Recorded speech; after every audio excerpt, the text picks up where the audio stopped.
Welcome to the Crimson Engine. My name is 𝙎𝙖𝙇. Today we are talking about the Canon Cinema camera lineup in 2021.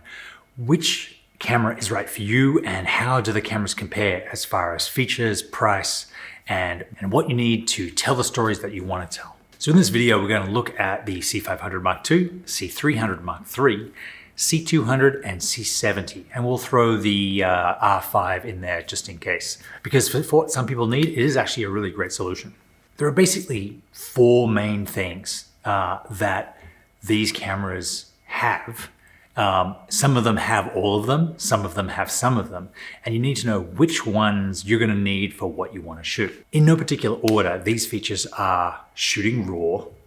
That's important because it allows you wiggle room as far as your white balance is concerned. It actually has much more color depth, so your blues and reds and greens will separate better, give you more fidelity, billions of colors instead of millions of colors. It also maintains more color saturation in the high and the low.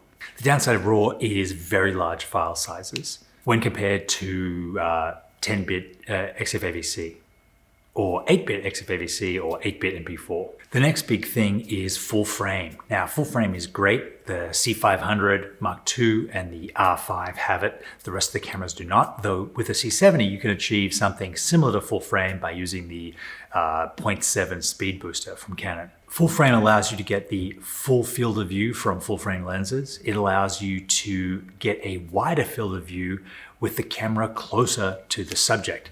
That means if you're shooting in small locations, you can get a wider field of view. You can get more of the location in.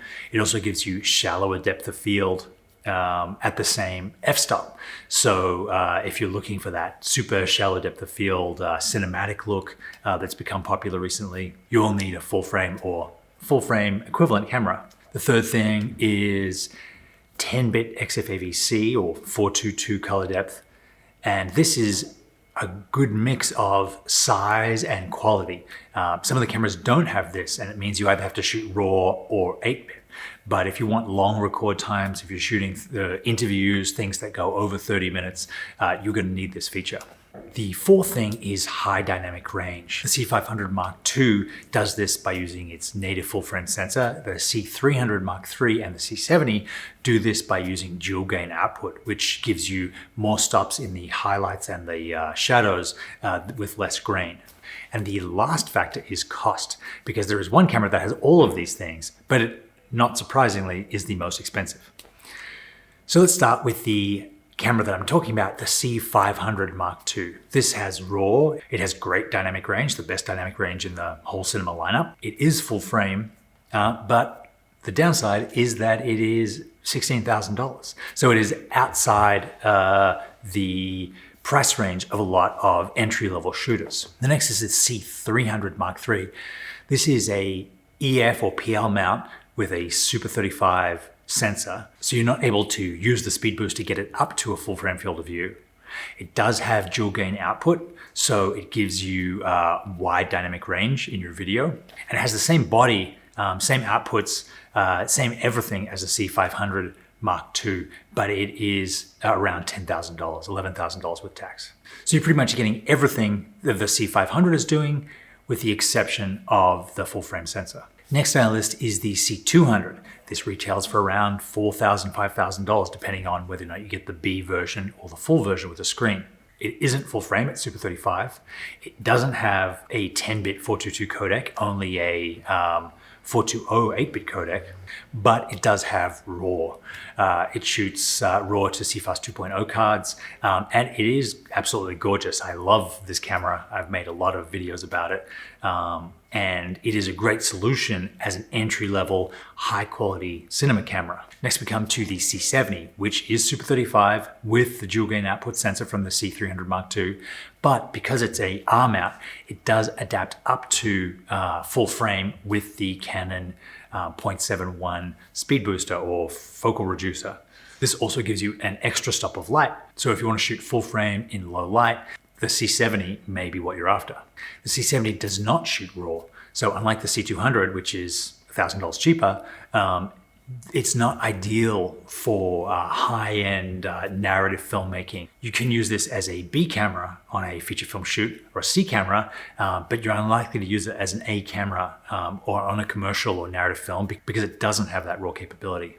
So that's how the current Canon Cinema line stack up. There's also the R5, which for $4,000 is full frame, shoots raw, has some of the best autofocus of any Canon camera. It does have a 422 codec, but because it's a mirrorless stills camera, is subject to overheating and won't record for longer than 30 minutes. If you're shooting short form stuff like blog videos or nature photography, slow motion, B-roll, that sort of thing, the R5 is definitely worth checking out because combined with a lightweight gimbal like the Ronin RSC2, it is absolutely killer combination. And if you don't need any of the bulk of the cinema cameras, the R5 is a pretty awesome choice. What it lacks is internal ND that the other cameras have and usable audio ports. It only has the 1/4" jack, which is not a great idea because it doesn't lock and it's easy to come out and it's not grounded or protected from interference. So I have courses and masterclasses on all of these cameras at canonmasterclass.com. They are hours long and go into every detail of exposure, focus, rigging, all the different uses of these cameras and how to get the best image out of them. So absolutely check out canonmasterclass.com if you have one of these cameras or are thinking about getting them. That is how the Canon Cinema camera lineup compares in 2021. We've had a lot of rumors of new cameras coming out, but they'll almost certainly be more expensive, which if you exclude the C700 is the C500 Mark II. Thank you very much for watching. I will see you next time.